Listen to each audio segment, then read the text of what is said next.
प्रिय विद्यार्थियों, समाज कार्य एक ऐसा शिक्षण और प्रशिक्षण से संबंधित पेशा है जिसमें समाज कार्यकर्ता समाज में जाकर समाज में व्याप्त समस्याओं का, चाहे वो समस्याएं शारीरिक हों, मानसिक हों, आर्थिक हों या स्वास्थ्य संबंधी समस्याएं हों, उसका निराकरण करने के लिए वो सदैव तत्पर रहता है। क्योंकि हम सब जानते हैं कि मनुष्य एक सामाजिक प्राणी है और जब समाज में रहता है तो वह अपनी आवश्यकताओं की पूर्ति भी करना चाहता है।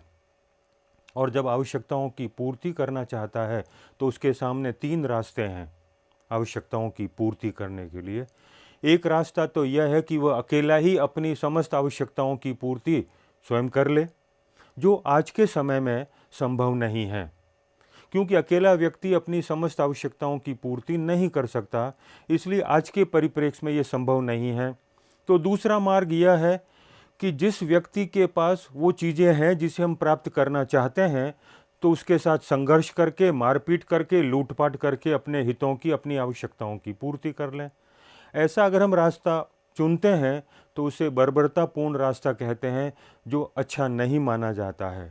तो तीसरा रास्ता और है कि हम उन व्यक्तियों के साथ जो समान हित को लेकर समाज में रहते हैं, उनके साथ मिलकर सहयोग की भावना से हम मिलजुल कर अपने लक्ष्य को, अपनी आवश्यकताओं की पूर्ति करने के लिए एक साथ संगठित होते हैं, जिसे हम आज के समय में सबसे उपयुक्त मार्ग कहते हैं। यह जो मिलजुल कर अपने हितों की या आवश्यकताओं की पूर्ति के लिए जो संगठन बनाते हैं, उस संगठन को ही हम समिति कहते हैं। और आज हम इसी समिति से संबंधित बात करेंगे कि समिति क्या है, क्योंकि कई बार हम समिति और संस्था को एक मान लेते हैं, जो एक नहीं है। समिति एक अलग रूप में है और संस्था दूसरे रूप में है। संस्था जो है उसके सदस्य नहीं हो सकते हम कभी भी, हम समिति के सदस्य होते हैं और समिति के सदस्य होने के नाते मिलजुल कर सहयोगात्मक परिप्रेक्ष्य में ही अपने हितों की पूर्ति करते हैं। इसलिए इन दोनों शब्दों को हम अलग अलग अर्थ में लेंगे। आज हम समिति के संबंध में बात करेंगे और इसके अंतर्गत हम समिति का अर्थ क्या है, उसकी विभिन्न परिभाषाएं किस तरह से दी गई हैं, समिति की क्या क्या विशेषताएं हैं, समिति के कितने प्रकार हैं और समिति का क्या महत्व है, इन सब पर आज हम बात करेंगे। तो आज हम ये कह सकते हैं कि मनुष्य एक सामाजिक प्राणी है और हम हर जगह यही कहते हैं, मनुष्य एक सामाजिक प्राणी है, क्योंकि समाज के बिना रह नहीं सकता। समाज में रहते हुए वह अपनी विभिन्न आवश्यकताओं को पूरा करना चाहता है। इन्हीं आवश्यकताओं को पूरा करने के लिए वह कुछ नियमों के अंतर्गत एक संगठन का निर्माण करता है।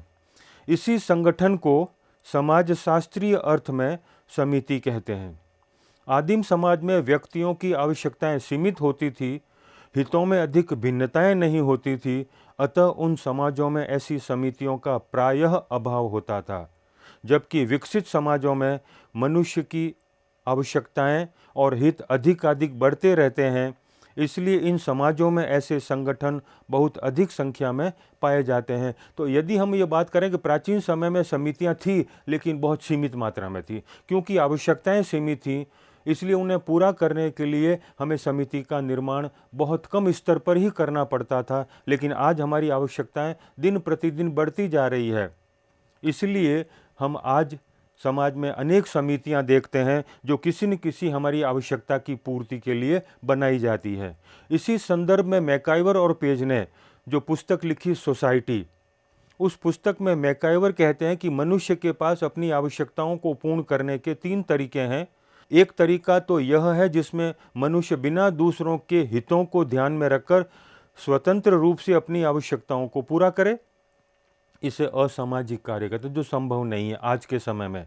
दूसरा तरीका यह है जिसमें मनुष्य अपनी आवश्यकताओं को पूर्ण करने के लिए एक दूसरे से संघर्ष करे, हालांकि संघर्ष करके अपनी इच्छाओं की पूर्ति के इस मार्ग को असभ्य या जंगलीपन कहा जाता है, जो बर्बरतापूर्ण कार्य है। इसी तरह से तीसरा तरीका वह है जिसमें मनुष्य ने अपनी आवश्यकताओं को पूरा करने के लिए कुछ नियम बनाकर मिलजुल कर सहयोग के द्वारा पूर्ण करना प्रारंभ किया। उपयुक्त तीनों मार्गों में से सबसे सुंदर व सही मार्ग तीसरा है, जिसमें मिलजुल कर हम अपने हितों की पूर्ति करते हैं, मिलजुल कर अपनी आवश्यकताओं की पूर्ति करते हैं, जिसमें मनुष्य अपने लक्ष्यों को पूरा करने के लिए अन्य लोगों के साथ मिलकर सहयोग करके किसी संगठन की स्थापना करते हैं, वही समिति के निर्माण का आधार है। यानी सामान्य हित होंगे, सहयोग होगा और मिलजुल कर संगठन बनाकर अपने लक्ष्य तक पहुंचने के लिए आधार जो हम बनाते हैं, उसी को हम समिति के नाम से जानते हैं। तो समिति हमारी आवश्यकताओं की पूर्ति का माध्यम है, जो समान विचारधारा के लोग एक संगठन का निर्माण करते हैं। इसी आधार पर अलग अलग समाज वैज्ञानिकों ने इसे परिभाषित करने का भी प्रयास किया है। समिति शब्द का प्रयोग कई समाज विज्ञानों में हुआ है, परंतु इसकी स्पष्ट व्याख्या समाजशास्त्र में की गई है। समिति के अर्थ को स्पष्ट करने के लिए विभिन्न समाजशास्त्रियों ने अलग अलग तरह से परिभाषाएं दी हैं। मैकाइवर और पेज ने कहा है कि समिति वह समूह है जिसे किसी सामान्य उद्देश्य या उद्देश्यों को प्राप्त करने के लिए संगठित किया गया है। समूह से यहाँ मैकाइवर का तात्पर्य उस ऐच्छिक समूह से है जो मनुष्य की कुछ सामान्य हितों या लक्ष्यों की पूर्ति के लिए संगठित किया जाता है। जब मैकाइवर इसे ऐच्छिक समूह कहते हैं तो उसके पीछे उनकी सोच यह है कि अगर अब चाहें तो उस समूह से जुड़ें, हम चाहें तो उस समूह से अपने को अलग कर लें। अगर हमको लगता है कि उस समूह में रहकर हम अपने आवश्यकताओं की पूर्ति कर सकते हैं तो हम उसकी सदस्यता ले लें, और हमको लगता है कि वह समूह या संगठन हमारी आवश्यकताओं की पूर्ति नहीं कर पा रहा है तो हम उससे अपने को अलग कर लें। इसलिए उसे वॉलेंट्री कहा है, ऐच्छिक कहा है, कंपल्सरी नहीं है कि आपको मेंबर बनना ही है। इसी तरह गिन्सबर्ग ने भी समिति की व्याख्या संगठन व लक्ष्यों की प्राप्ति के लिए ही की है।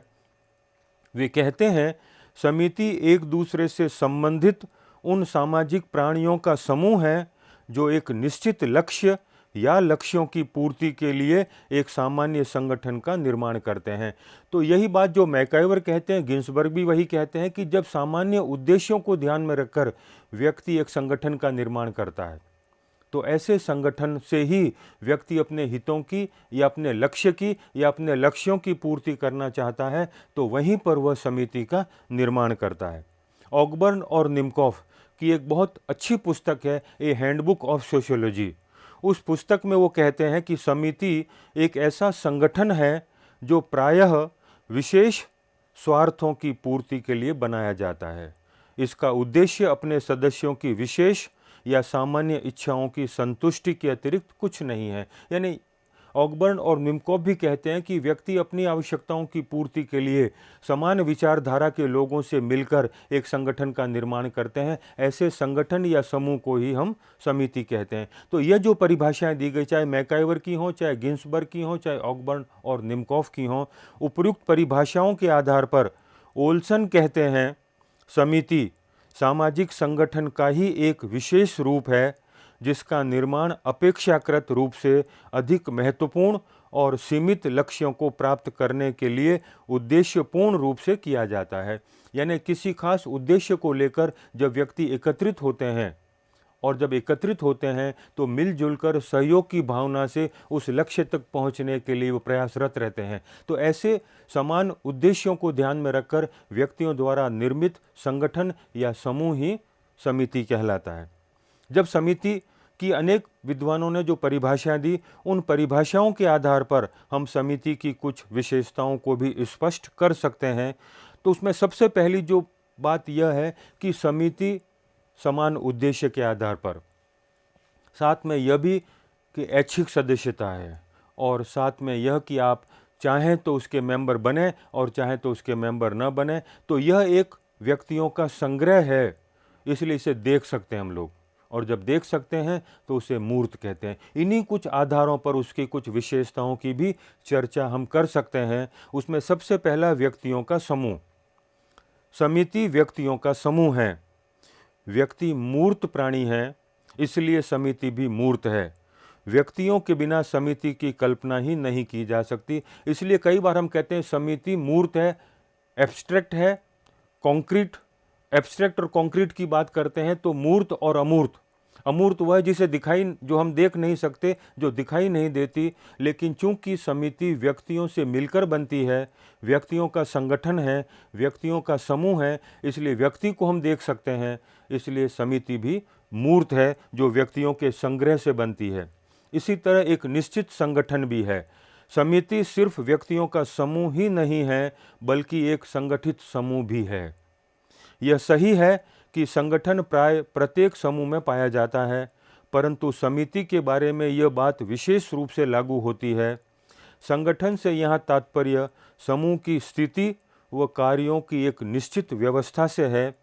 संगठन में ही एकता तथा सहयोग की भावना पनपती है। तो यह व्यक्तियों का एक संगठन है, और संगठन इसलिए बनाया गया है क्योंकि व्यक्तियों के अपने कुछ निश्चित लक्ष्य हैं, व्यक्ति की कुछ निश्चित आवश्यकताएं हैं, और उन आवश्यकताओं की पूर्ति के लिए कुछ व्यक्तियों के सहयोग की अपेक्षा होती है, और वे सारे व्यक्ति मिलकर सहयोग की भावना से एक दूसरे से जुड़कर, एक दूसरे से मिलकर लक्ष्यों की पूर्ति में सहायक होते हैं। तो वहीं पर समिति का निर्माण होता है। इस आधार पर समिति व्यक्तियों का एक संगठन है। फिर इसके अपने निश्चित उद्देश्य हैं।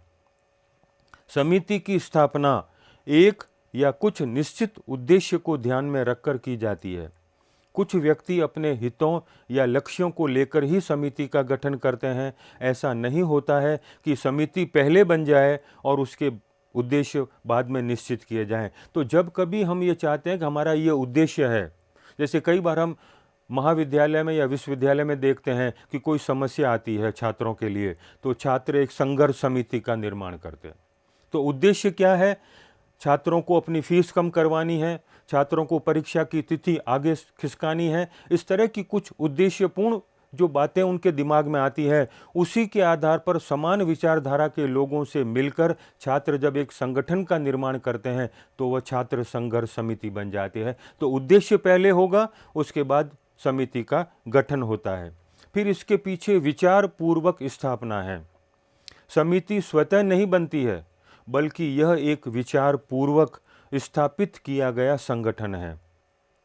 समिति की स्थापना से पहले उन सभी पक्षों पर विचार किया जाता है जिससे लक्ष्यों की प्राप्ति में सफलता मिल सके। यानी सोच समझकर, जैसे हम बात करें अमूल सहकारी समिति की, तो अमूल सहकारी समिति जब बनी तो उसके पीछे पहले एक विचार था कि हम गांव-गांव से दूध एकत्रित करेंगे, उन सारे एकत्रित किए गए दूध को हम इस तरह से वितरित करेंगे ताकि आम व्यक्ति की ज़रूरत की जो और आवश्यकता है उसकी पूर्ति कर सकें। तो उसके पीछे कोई न कोई विचार होता है, और विचार से ही लक्ष्य की पूर्ति हो सकती है।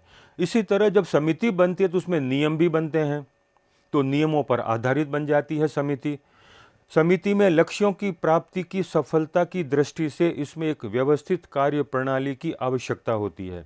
इसलिए समिति में कुछ नियम व उपनियम बनाए जाते हैं जिसके माध्यम से सदस्यों के व्यवहार को नियंत्रित व निर्देशित किया जाता है। तो जब कभी समिति बनती है तो यह व्यक्तियों का संगठन है, और अगर उस संगठन में सभी व्यक्तियों को स्वतंत्र छोड़ दिया जाए तो संगठन और समूह अपने लक्ष्यों को सुगमता से प्राप्त नहीं कर पाएगा। इसलिए उन सभी व्यक्तियों के लिए निश्चित नियम और उपनियम की व्यवस्था भी होती है। इसलिए समिति में भी जब चूंकि लक्ष्य प्राप्त करने हैं या लक्ष्यों को प्राप्त करना है तो इसके पीछे नियम और उपनियम आवश्यक हैं ताकि व्यक्ति के स्वच्छंद व्यवहार पर हम अंकुश लगाकर एक निश्चित प्रकार से व्यवहार करने के लिए उसे प्रेरित कर सकें।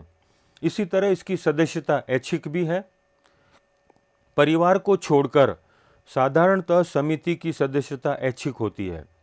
इसका तात्पर्य यह है कि यह व्यक्ति की इच्छा पर निर्भर करता है कि वह किस समिति का सदस्य बने और किसका नहीं। व्यक्ति अपने हित के आधार पर किसी भी समिति का सदस्य बन सकता है और वह एक साथ विभिन्न समितियों का सदस्य भी हो सकता है, क्योंकि व्यक्ति के बहुत सारे लक्ष्य हैं, बहुत सारी आवश्यकताएं हैं, और उन आवश्यकताओं की पूर्ति के लिए कभी वह एक समिति में सदस्य बनता है तो कभी दूसरे समिति में भी सदस्य बन सकता है। उसको लगता है कि यहाँ इस समिति में मेरे लक्ष्य की पूर्ति नहीं होगी तो वो उससे अपने को अलग कर ले, इसलिए उसकी सदस्यता जो है वो ऐच्छिक है, अस्थायी प्रकृति है। किसी खास उद्देश्य या लक्ष्यों की पूर्ति के लिए समिति बनाई जाती है। जैसे ही हित या लक्ष्य पूर्ण हो जाते हैं, समिति को समाप्त कर दिया जाता है। जैसे शिक्षण संस्थाओं में छात्रों द्वारा अपनी मांगों की पूर्ति के लिए छात्र संघर्ष समिति का गठन करते हैं, और जैसे ही मांगें मान ली जाती हैं, समिति को भंग कर दिया जाता है। इस दृष्टि से समिति अस्थायी है, टेम्परेरी है। जब तक लक्ष्य पूरे नहीं होंगे, हम मिलजुल कर प्रयास करेंगे, और जब हमको लगता है कि हमारा लक्ष्य पूरा हो गया, उस समिति को हम बंद कर देंगे, समाप्त कर देंगे। इसमें संबंध औपचारिक होते हैं। समिति के सदस्य अपने हितों की पूर्ति के लिए संगठित होते हैं, और जैसे ही लक्ष्य प्राप्त हो जाते हैं, तो सभी सदस्यों के बीच प्रत्यक्ष संबंध भी समाप्त हो जाते हैं। इसका तात्पर्य यह है कि समिति के सदस्यों के बीच पाए जाने वाले संबंध औपचारिक होते हैं, क्योंकि ये स्वार्थपरक संबंध है, और जब तक स्वार्थ है, हम एक दूसरे से संबंध बनाएंगे। और वो स्वार्थ क्या है? लक्ष्य। वो स्वार्थ क्या है? आवश्यकता है। और जब तक हमारी लक्ष्य और आवश्यकता की पूर्ति नहीं होगी, हम मिलजुल कर व्यक्ति के साथ संबंध बनाएंगे, और जैसे ही हमको लगता है कि हमारे स्वार्थ पूरे हो गए, हम उनसे संबंध विच्छेदित कर लेंगे। इसके साथ समिति साध्य न होकर साधन है। दो शब्द हैं, एक साध्य और दूसरा साधन। साध्य होता है अपने आप में लक्ष्य, और साधन होता है उस लक्ष्य को प्राप्त करने का मार्ग।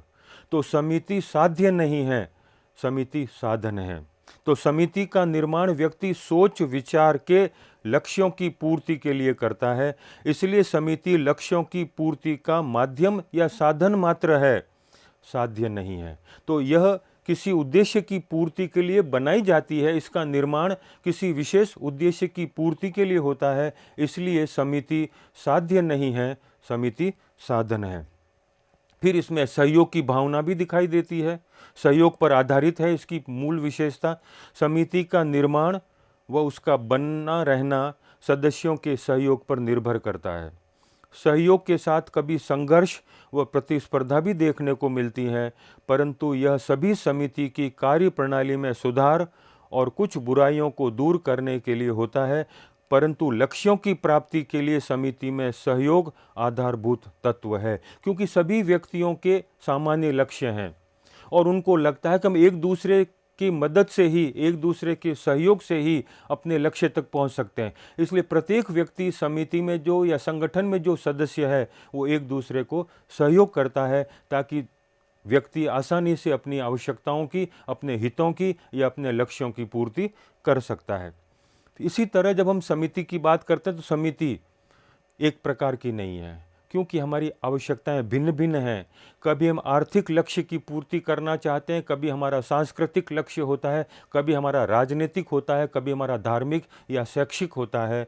तो चूंकि हमारी अनेक आवश्यकताएं हैं और अनेक आवश्यकताओं की पूर्ति भी हम करना चाहते हैं, तो इसके लिए हम समितियां भी अलग अलग प्रकार की बनाते हैं। इसी संदर्भ में बात करें तो समितियों के अनेक प्रकार हमें समाज में देखने को मिलते हैं। समाज में व्यक्ति अपने हितों या लक्ष्यों की प्राप्ति के लिए ही समितियों का गठन करता है, इसलिए समिति व हित के बीच गहरा संबंध है। व्यक्तियों के हित या उद्देश्य भिन्न भिन्न होते हैं, इसलिए समितियां भी भिन्न भिन्न होती हैं। समितियों के प्रकारों को निम्न भागों में बांटा जा सकता है। पहली, आर्थिक समिति या आर्थिक समितियां। आर्थिक समितियां इसलिए कह रहे हैं क्योंकि आर्थिक भी उद्देश्य एक नहीं है, उत्पादन का है, वितरण का है, उपभोग का है। इसलिए हम अनेक प्रकार की आर्थिक समितियों का गठन करते हैं। आर्थिक क्षेत्र में लक्ष्य की पूर्ति के लिए बनाई गई समितियां आर्थिक समितियां कहलाती हैं, जैसे मजदूर संघ, व्यापारी समितियां, व्यावसायिक समितियां इत्यादि इत्यादि। यानी आर्थिक उद्देश्य की पूर्ति के लिए बनाई गई समिति आर्थिक समिति कहलाती है। राजनीतिक समितियां, राजनीति के क्षेत्र में गठित विभिन्न राजनीतिक दल राजनीतिक समितियां हैं। शैक्षणिक समितियां, विद्यालयों, महाविद्यालयों तथा विश्वविद्यालयों में लक्ष्यों की प्राप्ति के लिए निर्मित समितियां शैक्षणिक समितियां कहलाती हैं, जैसे राजस्थान समाजशास्त्र परिषद, शिक्षा मंडल, शिक्षक संघ, छात्र संघ इत्यादि इत्यादि। ये सारी शैक्षणिक समितियां हैं। फिर सांस्कृतिक समितियां, समाज में संस्कृति के अनुरूप बनाई जाने वाली समितियां सांस्कृतिक समितियां कहलाती हैं, जैसे लोक कला मंडल, विश्व हिंदू परिषद, धार्मिक समाज इत्यादि इत्यादि। हम इसी तरह से संस्कृति के नाम पर भी अनेक समितियों का गठन करते हैं। मनोरंजन के लिए जो समितियां बनाते हैं, मनोरंजनात्मक समितियां, मनुष्य अपने मनोरंजन के लिए कुछ समितियां बनाता है, उसे मनोरंजनात्मक समितियां कहते हैं। जैसे व्यायामशाला, क्लब, संगीत मंडली, श्रोता संघ, खेलकूद परिषद इत्यादि इत्यादि। इसी तरह सेवा व कल्याण समितियां, सेवा तथा कल्याण के उद्देश्य से बनने वाली समितियां सेवा कल्याण समिति के नाम से जानी जाती है। जैसे अनाथ आश्रम, कानूनी सलाहकार समिति, आदिवासी कल्याण परिषद, महिला कल्याण परिषद इत्यादि, जो कल्याण और सेवा के नाम से बनाई जाती हैं। तो मैकाइवर और पेज ने हितों के आधार पर समितियों के प्रकारों की व्याख्या की है। वे कहते हैं कि हमारा इंटरेस्ट क्या है, उसी हित के आधार पर हम समितियां बनाते हैं। जैसे अविशेषीकृत, अनस्पेसिफाइड जो एसोसिएशन है, उसमें वर्ग और जाति संगठन, सरल समाजों के जनजातीय एवं अर्ध राजनीतिक संगठन, आयु समूह एवं लिंग समूह, पितृसत्तात्मक परिवार, इसी तरह कुछ और संगठन जैसे नागरिक कल्याण समितियां, सतर्कता समिति इत्यादि इत्यादि। और दूसरा है विशेषीकृत, स्पेसिफाइड, द्वितीयक, सभ्यता संबंधी या उपयोगितावादी, जिसमें हमारा मूल हित है आर्थिक हित। तो इकोनॉमिक इंटरेस्ट जहाँ पर है तो हम व्यापारिक, औद्योगिक, वित्तीय तथा कृषि संबंधी संगठन, इसमें संघ भी सम्मिलित हैं, व्यावसायिक संघ, रक्षा संबंधी एवं बीमा समाज, दान एवं मानवोपकारी समाज, इस तरह की हम व्यापारिक आर्थिक समितियां बनाते हैं। फिर राजनीतिक हित भी हैं, उसमें कई प्रकार की समितियां बनाते हैं, राज्य, नगर पालिका, क्षेत्रीय दल, मंडल प्रसारवादी समूह। फिर हमारी समिति है टेक्निकल, तकनीकी हित की पूर्ति के लिए तकनीकी अनुसंधान संघ तथा विभिन्न प्रकार की व्यावहारिक समस्याओं के निराकरण हेतु समितियां। फिर शैक्षणिक हित भी हमारा है, तो मध्यस्थ शैक्षणिक हित में विद्यालय, महाविद्यालय, विश्वविद्यालय, अध्ययन समूह, सुधार गृह इत्यादि। प्राथमिक या प्राइमरी और कल्चरल यानी सांस्कृतिक समूह, जिसमें सामाजिक सहवास, क्लब बनाते हैं, हितों की पूर्ति के लिए विभिन्न संगठन बनाते हैं। स्वास्थ्य और मनोरंजन, हेल्थ और रिक्रिएशन के लिए खेलकूद, नृत्य, व्यायाम आदि से संबंधित समितियां। यौन और प्रजनन, सेक्स एंड रिप्रोडक्शन में परिवार है, विवाह है इत्यादि इत्यादि। फिर धर्म के नाम पर चर्च, धार्मिक प्रचारवादी समितियां, मंदिर, मस्जिद, मठ इत्यादि। सौंदर्यात्मक हित, कला, संगीत, साहित्य आदि, जिसमें ललित कला अकादमी, कथक केंद्र, संगीत साधन संस्थान इत्यादि इत्यादि। फिर विज्ञान और दर्शन में विज्ञान परिषद, विज्ञान क्लब, भारतीय दर्शन परिषद, यानी अनेक प्रकार की हम समितियां बनाते हैं। क्योंकि हमारा हित क्या है, हमारा लक्ष्य क्या है, हमारी आवश्यकताएं क्या है। तो हित के आधार पर हम समितियां बनाते हैं, लक्ष्य के आधार पर समितियां बनाते हैं, आवश्यकताओं की पूर्ति के आधार पर समितियां बनाते हैं। तो चूंकि हमारे बहुत सारे हित हैं, बहुत सारे लक्ष्य हैं, बहुत सारी आवश्यकताएं हैं, इसलिए हम अनेक समितियों का निर्माण करते हैं। और जैसे ही हमारे लक्ष्य पूरे हो जाएंगे, हम तुरंत ही अपने को उससे अलग कर लेंगे और हमारी सदस्यता वहाँ समाप्त हो जाएगी। फिर हमारा दूसरा लक्ष्य होगा, हम फिर दूसरी समिति बना लेंगे। तो एक समिति को हम छोड़ेंगे, दूसरी समिति बना लेंगे, दूसरी को छोड़ेंगे, तीसरी बना लेंगे। तो निरंतर समाज में व्यक्ति अपने हितों की पूर्ति के लिए, आवश्यकताओं की पूर्ति के लिए समितियों का निर्माण, समितियों का गठन संगठन के रूप में करता रहता है। इसी आधार पर हम समितियों का महत्व भी दर्शा सकते हैं। समितियों का विकास और महत्व सभ्य समाजों में अत्यधिक है, क्योंकि आज के समय में हमारी अनेक आवश्यकताएं, प्राचीन समय में आवश्यकताएं सीमित थी, इसलिए समितियां भी सीमित थी। परंतु जैसे जैसे समाज विकास के पथ पर आगे बढ़ता गया, वैसे वैसे हमारे हित भी बढ़ते गए, आवश्यकताएं भी बढ़ती गई, और उन आवश्यकताओं की पूर्ति के लिए हमने समितियों का गठन भी बहुत अधिक मात्रा में करना प्रारंभ किया। समितियों के प्रारंभ से ही व्यक्ति अपने सामाजिक, आर्थिक, राजनीतिक आदि विभिन्न सामाजिक लक्ष्यों की प्राप्ति करता है। सामाजिक लक्ष्यों का तात्पर्य उन लक्ष्यों से है जो समाज द्वारा स्वीकृत है। गैर सामाजिक लक्ष्यों के लिए बनाया गया संगठन समिति नहीं है। जैसे चोरी करने वाले का संगठन, जेब काटने वालों का गिरह इत्यादि। इसका अर्थ यह है कि सिर्फ उद्देश्यों का होना ही समिति के लिए पर्याप्त नहीं है, उद्देश्यों का सामाजिक होना भी अनिवार्य है। जब कभी हम समितियों की बात करते हैं तो कई बार ऐसी समितियां भी व्यक्ति बनाता है जो उनकी हितों की पूर्ति तो करता है, लेकिन समाज के नियमों के तहत, समाज के आचार विचार के संदर्भ में, समाज की संस्कृति के अनुरूप वह उचित नहीं है। तो ऐसे संगठन तो बनेंगे लेकिन समितियां नहीं होंगी। समितियां तभी बनेगी जो समाज द्वारा स्वीकृत होगी, समाज द्वारा स्वीकृत नियमों के तहत बनाई जाएगी, और समाज जिसमें रहकर व्यक्तियों की आवश्यकताओं की पूर्ति में सहायता दे, ऐसी समितियां ही सामाजिक समितियां कहलाती हैं। समितियों के व्यक्ति तथा समूह की दृष्टि से समाज में अनेक कार्य हैं। इनमें से कुछ प्रमुख कार्य निम्न हैं। समिति का सबसे प्रमुख कार्य हितों की प्राप्ति में सहायक होना। असंगठित एवं वैयक्तिक प्रयास के स्थान पर संयुक्त एवं संगठित प्रयासों से लक्ष्य तथा उद्देश्यों की प्राप्ति सुगम और संभव हो सकती है। व्यक्ति अपने हित की स्वयं अपने स्तर पर भी पूर्ति कर सकता है, लेकिन सुगमता से पूर्ति तभी संभव होगी जब मिलजुल कर प्रयास करें। समिति समाज में एकता और संगठन को प्रोत्साहित करती है।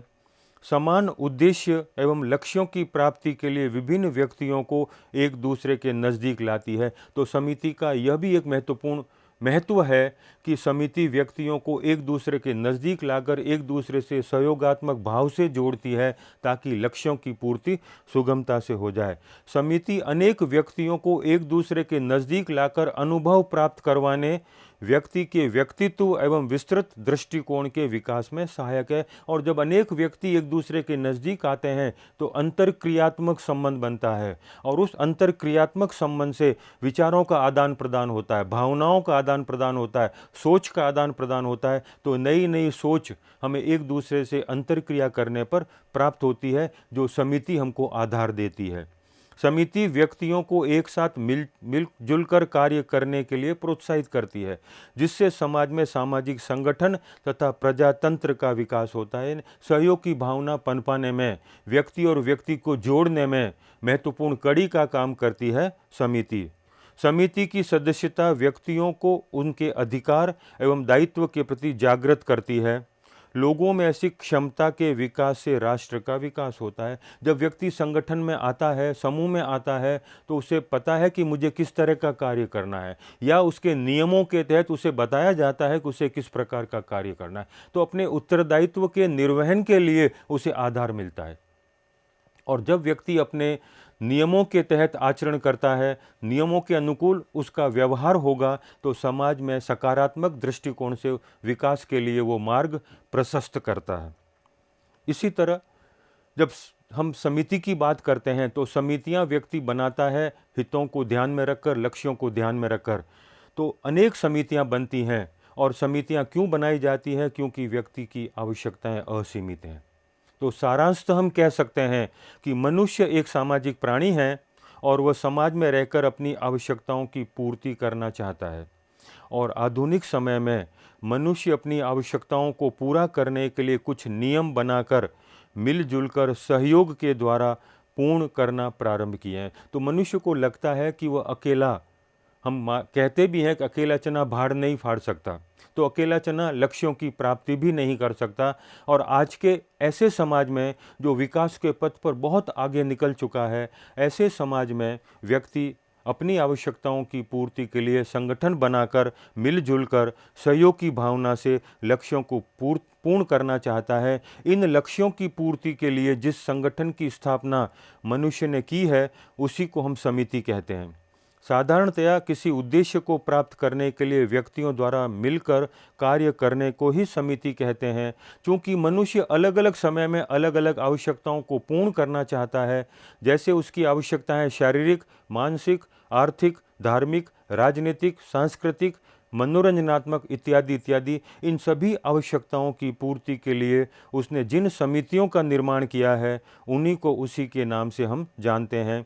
जैसे आर्थिक आवश्यकताओं की पूर्ति के लिए आर्थिक समिति और धार्मिक आवश्यकताओं की पूर्ति के लिए धार्मिक समिति का निर्माण मनुष्य करता है। तो समाज कार्य में भी जब व्यक्ति समाज में जाता है कार्य करने के लिए, तो जब तक उसे समिति और संस्था के बारे में ज्ञान नहीं होगा तो वह अपना रोल प्ले, अपनी भूमिका का निर्वहन सही परिप्रेक्ष्य में नहीं कर पाएगा। इसलिए समाज कार्य के अंतर्गत हम समिति का भी अध्ययन करते हैं।